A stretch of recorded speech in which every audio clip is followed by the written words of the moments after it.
Danes pa se še bolj spoprijateljimo z Googlom za podjetja. Če še ne poznaš, na Googlu je torej možno vnesti tudi profil za svoje podjetje.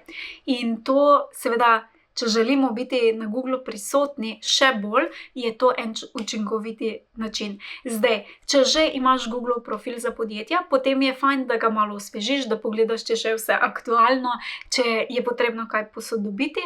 Če pa še ga nimaš, bom spodaj pod tem videom pustila link do tega Google profila, kjer ga lahko brezplačno, popolnoma brezplačno ustvariš, vneseš podatke, ponudbo in pa tudi lahko potem redno deliš tudi povezavo recimo na tvoj blog in tako zgradiš še v bistvu v nekaj minutkah en sistem, ki ti bo potem generiral nov promet na tvojo spletno stran. Tako da definitivno se splača, ne pozabi pa tudi na 5 komentarjev na objave oziroma storije za tvoje idealne stranke.